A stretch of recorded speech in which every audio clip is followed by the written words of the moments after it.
Bismillahirrahmanirrahim. Poin yang ketiga yang kita harus paham. Maka setelah kita memahami pada poin satu, poin yang kedua. Pertama, apa hikmah kecil dan hikmah besar untuk kita ketika punya anak. Berdasarkan uraian luas secara global di dalam kitab Syifa'ul Alil. Yang kedua adalah kita mengutip perkataan dari Imam Ibnu Qayyim. Ketika Imam Ibnu Qayyim mengatakan bahwasanya merawat anak itu lelah. Tapi di balik kelelahanmu ada dosa-dosa spesifik. Yang Allah tidak hapuskan dosa itu kecuali ketika kamu memang lelah ketika kamu merawat anak.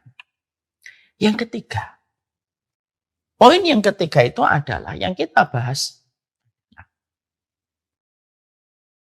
Ketika kita mendidik anak, maka kita diwajibkan oleh Allah. Ini diwajibkan, bukan opsi. Kita diwajibkan oleh Allah untuk mensolehkan anak. Ini supaya memberikan kepada kita sebuah narasi. Ya. Mensolihkan anak itu bukan anjuran. Tapi itu kewajiban. Masalah kita ketika ingin menjadikan anak itu da'i atau ustadz, misalkan Basam. Saya tanya, mau jadi ustadz kayak Abi? Dia mengatakan ya atau tidak. Tidak terkena masalah. Saya nggak akan terkena dosa. Saya nanya sama Basim, saya nanya sama Ja'far gitu misalkan. Pengen jadi seorang dokter muslim? Dia menjawab tidak, saya nggak kena dosa.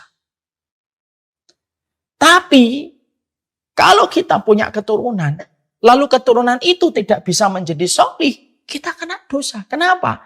Karena sesungguhnya pada poin yang ketiga, kalau sudah mendapatkan anak, mau tidak mau, suka tidak suka, ridho tidak ridho, Allah mewajibkan kepada dirimu. Jadikan anakmu sholih. Jadikan anakmu mengenal aku, kata Allah.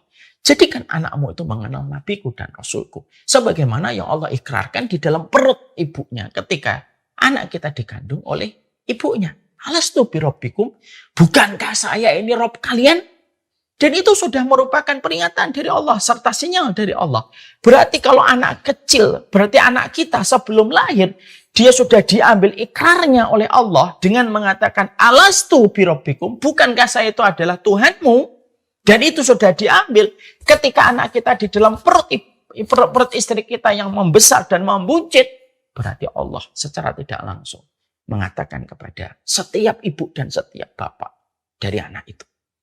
Ini loh, anakmu sudah bersaksi, aku adalah Tuhannya. Jangan sampai ketika nanti lahir, itu lupa dengan aku. Dan siapa yang diberikan amanah? Dan ibu. Berarti menjadikan anak soleh itu kewajiban. Jadi kita dalam prolog ini, pada prolog poin yang ketiga itu, kita samakan frekuensi dulu. Bahwasanya menjadikan anak kita soleh itu bukan merupakan opsional. Sebagaimana kita memilih channel di televisi. Kita suka, kita pertahankan. Tidak kita suka, ya kita buang. Tidak itu. Kita harus menyamakan persepsi kita bahwasanya memiliki anak itu bukanlah sesuatu yang kita pilih di prasmanan. Ketika digelar prasmanan, di situ ada rendang. Kita tidak suka rendang, kita lebih suka kikil, kita ambil kikil. Kita lebih suka ayam pop, kita ambil ayam pop. Bukan itu. Tapi sesungguhnya inilah yang menjadikan kita paham. Kewajiban kita kalau memiliki keturunan itu. Suka atau tidak suka. Dalam bahasa Arabnya, sya'am aba. Kamu suka atau tidak suka. Kalau sudah memiliki anak, kamu harus solihkan anak.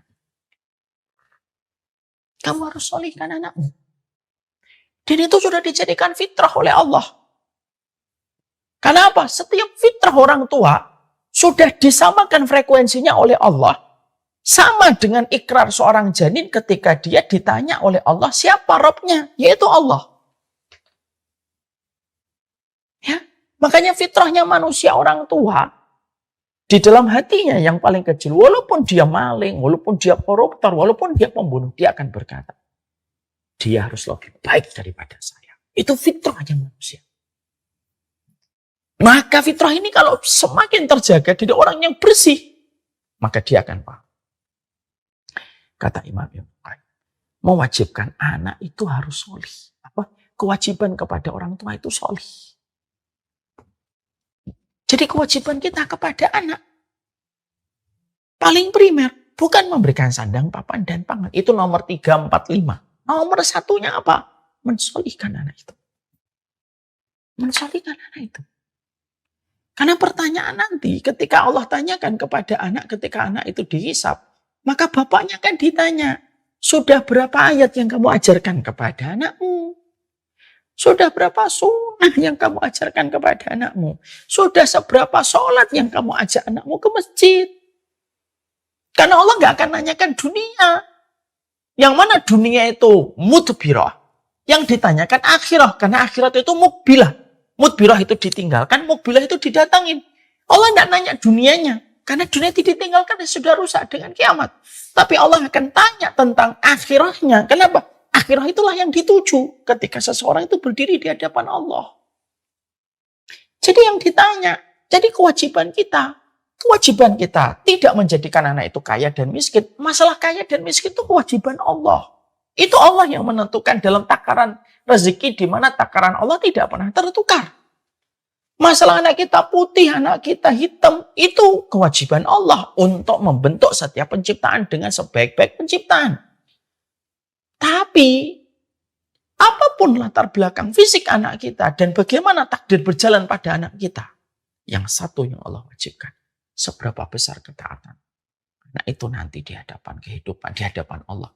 Dan kewajibannya adalah mensolihkan. Ini yang paling berat. Makanya akhirnya kenapa harus disolihkan Ustaz? Saat para ulama memiliki jawaban. Kewajiban orang tua mensolihkan anak itu setidaknya lahir dari beberapa hal. Satu. Kenapa harus disolihkan anak kita? Satu. Ya karena anakmu yang ngasih Allah. Maka kamu wajib untuk mengembalikan kepada Allah. Ini yang pertama. Yang kedua, anakmu yang solih, kenapa kamu wajib untuk mendoakan, mensolihkan anakmu? Karena sesungguhnya doa dari anak yang solih itu hanyalah yang diterima oleh Allah. Kalau anakmu tidak solih, tidak diterima sama Allah. Karena Nabi mengatakan, waladun solihun yat'ulahu. Anak yang solih yang mendoakan orang tuanya. Yang ketiga, kalau anakmu solih, berarti kamu lepas dari status yang dibenci oleh Allah. Apa status orang tua yang dibenci oleh Allah? Ar-rukub. Apa itu ar-rukub? Mandul. Apa itu mandul? Orang yang punya anak tetapi anaknya tidak bermanfaat untuk agama Allah. Kalau anak kita solih, kita lepas dari status yang dibenci oleh Allah dari orang tua. Jadi orang tua itu yang dibenci statusnya bukan hanya dayus. Membiarkan kemaksiatan terjadi pada keluarga. Tapi salah satu status dari orang tua yang dibenci oleh Allah itu apa? Ar-rukub. Punya anak, tapi anaknya itu dibiarkan. Sampai anaknya tidak peduli tentang agama Allah. Dan itu banyak sekali. Anak bertumbuh kembang, hidup dalam game, hidup dalam suasana, dalam hobinya. Tidak peduli tentang agama Allah karena orang tuanya tidak pernah mengenalkan itu. Kenapa harus solih anak kita? Supaya membebaskan orang tua dari ancaman kemandulan di hadapan. Yang keempat, kenapa anak kita harus solih? Karena separuh perjalanan kita akan ditempuh bersama dengan pertolongan anak ketika anak itu kita solihkan. Dan itulah 4 alasan kenapa kita harus paham. Kewajiban orang tua kepada anak itu adalah mensolihkan anak. Masya Allah ya. Ini baru 3 muqaddimah saja. Masya Allah ya, ternyata sudah jam 9 lebih 10 ini. Tentunya ini panjang. Walaupun ini terus terang saya menyampaikan ini kita baru sampai di muqaddimah. Perjalanan kita masih panjang ini. Belum kita membahas tentang anakmu surgamu ya. Tapi yang jelas di sinilah kita paham ya. Ternyata komponen yang harus kita pahami, terutama dari perspektif ilmu tentang anak itu tidak sesederhana yang kita sering pikirkan selama ini. Ternyata pertanyaan pertama sudah nohok kita. Apa sih hikmahnya Allah tuh ngasih kita anak gitu? Ya. Ada Nabi Zakaria yang begitu lama beliau tidak memiliki keturunan. Ya. Tapi kita ada yang nikah baru sebentar sudah memiliki keturunan. Ada yang kedua, yaitu adalah kita harus paham bahwasanya memiliki anak itu merupakan bagian yang melelahkan. Dan yang ketiga, Kita harus ngerti kewajiban kita itu mensolihkan anak kita. Masalah anak itu kaya, masalah anak itu tidak kaya. Itu tergantung pada pembahasan, tergantung pada irisan takdir yang Allah berlakukan. Tapi mensolihkan anak itu merupakan kewajiban. Sekali lagi ya, materi ini baru mukaddimah, ini baru prolog 3 poin ini. Masih ada beberapa poin sebelum nanti kita menukik kepada pembahasan. Bagaimana kita betul-betul mendapatkan sebuah kenikmatan besar. Imam Qurtubi itu mengatakan kenikmatan orang mukmin itu ada 2. Mendapatkan pasangan yang qurrata ayun, lalu mendapatkan anak yang qurrata ayun. Itulah yang paling membahagiakan bagi seseorang dalam kehidupan. 2 di antara ini enggak ada, maka konsekuensinya kebahagiaan itu sebagian besar akan terenggut.